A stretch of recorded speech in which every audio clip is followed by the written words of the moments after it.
ماں بڑی نعمت ہے، باپ بڑی نعمت ہے، اور اسلام ماں باپ کے بارے میں انتہائی حساس ہے، انتہائی حساس ہے، اتنا حساس ہے، اتنا حساس ہے، اتنا حساس ہے کہ ماں کے بارے میں حق تلفی کرنے والا چاہے کتنا پہنچا ہوا کیوں نہ ہو، اسلام اس کی ساری نیکیوں کو غارت کر دیتا ہے، صرف اس لیے کہ ماں کا دل کیوں دکھایا اور باپ کا دل کیوں دکھایا۔ اللہ کے نبی کے زمانے میں، ہمارے نبی کے زمانے میں ایک صحابی تھے۔ کون تھے؟ سب بتاؤ۔ ایک صحابی تھے، ایک صحابی۔ صحابی کون ہوتا ہے؟ صحابی کون ہوتا ہے؟ صحابی کون ہوتا ہے؟ صحابی وہ ہوتا ہے، صحابی وہ ہوتا ہے، صحابی وہ ہوتا ہے کہ اگر 10 کروڑ غوث اعظم جمع ہو جائیں، 10 کروڑ جنید بغدادی جمع ہو جائیں، 10 کروڑ بایزید بستانی جمع ہو جائیں تو ایک صحابی کی خاک کو بھی نہیں پہنچ سکتے۔ صحابی وہ ہوتا ہے، وہ صحابی ہوتا ہے۔ 10 کروڑ کتب اور غوث بھی اس کی گرد کو نہیں پا سکتے، صحابی وہ ہوتا ہے۔ اللہ کے نبی کے صحابی ہیں، انتقال کا وقت آیا، انتقال کا وقت آیا تو کلمہ نہیں پڑھا جا رہا، کلمہ نہیں پڑھا جا رہا۔ اللہ کے نبی کو بلایا گیا، یا رسول اللہ ان سے کلمہ نہیں پڑھا جا رہا۔ آپ علیہ السلام تشریف لائے تو آپ سمجھ گئے کہ مسئلہ کیا ہے۔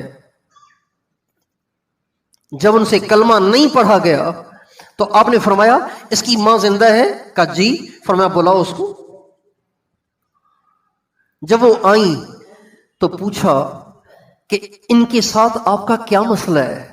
آپ علیہ السلام نے فرمایا ان کے ساتھ آپ کا کیا مسئلہ ہے؟ کہ یا رسول اللہ بڑا اچھا ہے، عبادت گزار ہے، نیک ہے، کبھی اس نے گناہ نہیں کیا، بڑا پرہیزگار اور متقی ہے، لیکن میرے معاملے میں یہ بڑی زبان درازی کرتا تھا، اونچی اونچی آواز سے میرے سے بات کرتا تھا، اور بعض دفعہ بے ادبی بدتمیزی پہ بھی اتر آتا تھا۔ اب نے فرمایا اچھا اب اس کا آخری وقت ہے، تم معاف کرتی ہو؟ کہا جی میرا دل بہت دکھا ہوا ہے۔ اب نے فرمایا ٹھیک ہے لکڑیاں اکٹھی کرو۔ کہا جی کیوں؟ فرمایا جلانا ہے اس کو آگ لگانی ہے۔ جہنم میں جانے سے زیادہ بہتر ہے کہ یہیں کی آگ کو بھگت لے تاکہ اگلی آگ سے بچ جائے۔ تو ماں ہوتی ہے نا، تو ایک دم تڑپ اٹھی، کہنے لگی یا رسول اللہ اس کو جلائیں نہیں، میں اسے دل سے معاف کرتی ہوں۔ جو ہی انہوں نے معاف کیا، صحابی رسول کی زبان پہ کلمہ جاری ہوا اور کلمے کے ساتھ رخصت ہو گئے۔ یہ ماں ہوتی ہے۔ ماں کا دل دکھانے سے صحابی کا کلمہ اٹک جائے تو میری اور آپ کی کیا ویلیو ہے بھائی؟ ماں کا دل دکھانے سے صحابی کا کلمہ اٹک جائے تو میری اور آپ کی کیا ویلیو ہے؟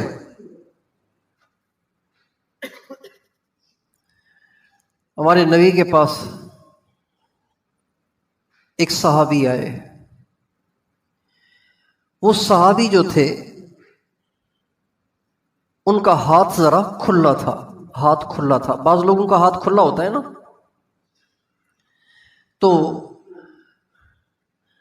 خود تو کماتے نہیں تھے، کماتا بیٹا تھا، ان کا ہاتھ کھلا تھا۔ تو بیٹے کو یہ بات اچھی نہیں لگتی تھی، وہ کہتے تھے کہ ابو میں بڑی مشکل سے کما کے لاتا ہوں، آپ ذرا ہاتھ ہلکا رکھیں، اتنا زیادہ خرچہ نہ کیا کریں۔ بیٹا ہمیشہ باپ سے یوں کہتا تھا۔ ایک دفعہ بیٹے نے دیکھا کہ باپ مان کے ہی نہیں دے رہا، باپ مان کے ہی نہیں دے رہا، تو وہ آئے ہمارے نبی کے پاس اور آ کے ہمارے نبی سے کہا یا رسول اللہ آپ میرے والد صاحب کو سمجھائیں، میں نے 1000 دفعہ اس کو کہا ہے، میں نے کئی دفعہ اس کو کہا ہے کہ آپ اتنا ہاتھ کھلا نہ کریں، میں بڑی مشکل سے کما کے لاتا ہوں، آپ مہربانی کریں ذرا ہاتھ ہلکا رکھیں، لیکن وہ مان کے نہیں دے رہے۔ یا رسول اللہ آپ ان کو بلا کے سمجھائیں نا۔ آپ علیہ السلام نے اس صحابی کو پیغام بھیج دیا، ان کے والد صاحب کو پیغام بھیج دیا۔ اب وہ گئے ان کو بلانے کے لیے، جب ان کو بلانے گئے تو وہ سمجھ گئے کہ آقا کی خدمت میں شکایت لگ گئی ہے، پتہ نہیں اب کیا ہوگا، آقا علیہ السلام ناراض ہوں گے۔ جب ان کو پتہ چلا نا کہ میری آپ علیہ السلام کی خدمت میں شکایت لگ گئی ہے تو ان کو بڑا دکھ ہوا، ایک دم ان کا دل بھر آیا اور وہ اللہ کے نبی کے بلانے پہ آ تو گئے لیکن بڑے بوجھل قدموں کے ساتھ، بڑی ناگواری اور پریشانی اور ٹینشن کے ساتھ کہ پتہ نہیں اب کیا ہوگا، پتہ نہیں کیا ہوگا، حضور کی خدمت میں پیشی ہے، پتہ نہیں کیا ہوگا، میرے بیٹے نے میرے ساتھ یہ کتنی بڑی زیادتی کر لی کہ حضور کو جا کے شکایت لگا لی۔ بھئی آپ کو کوئی مسئلہ تھا، آپ مجھے سے نمٹ لیتے، آپ نے جا کے حضور کو شکایت لگا لی۔ اسی ٹینشن میں وہ آ رہے ہیں، جوں ہی ہمارے نبی کے پاس پہنچے تو آپ علیہ السلام نے ان کو دیکھتے ہی فرمایا کہ ابھی ابھی جبریل میرے پاس آئے ہیں اور جبریل نے آ کے مجھے کہا ہے کہ یا رسول اللہ جب آپ نے ان کو بلایا اور یہ گھر سے پریشان ہو کر چلے تو راستے میں آتے آتے انہوں نے دل ہی دل میں کچھ دکھ بھرے اشعار کہیں، غم بھرے اشعار کہیں، آپ ان سے کہیں کہ پہلے وہ اشعار سنائیں۔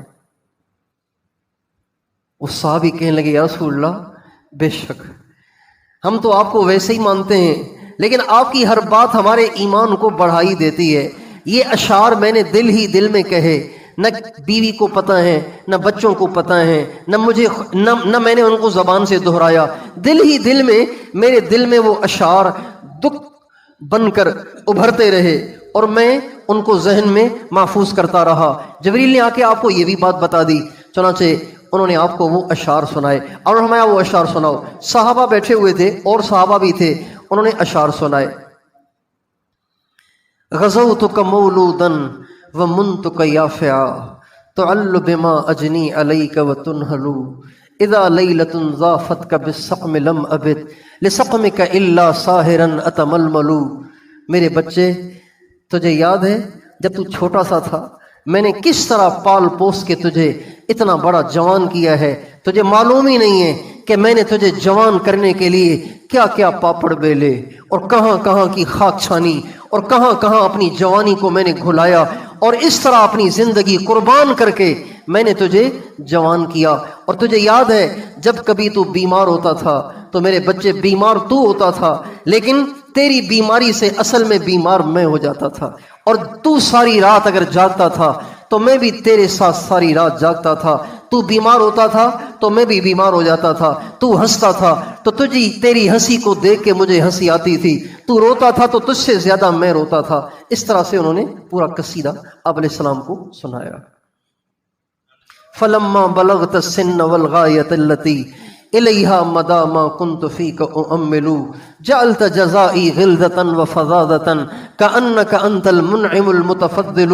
میرے بچے یہ ساری زندگی میں نے تیرے پیچھے اپنی جو لگائی صرف اس آرزو میں کہ جب میرا بیٹا جوان ہوگا تو میرے لیے باعث سکھ بنے گا، میرے لیے باعث راحت بنے گا، مجھے بٹھا کے کھلائے گا۔ میرے بچے جب وہ زمانہ آیا تو نے اپنے تیور ہی تبدیل کر لیے، تو نے اپنے لہجے ہی تبدیل کر لیے اور تو مجھ پہ ایسے روب جمانے لگ گیا کہ جیسے تو نے مجھے کھلایا پلایا اور پال پوس کے جوان کیا ہے۔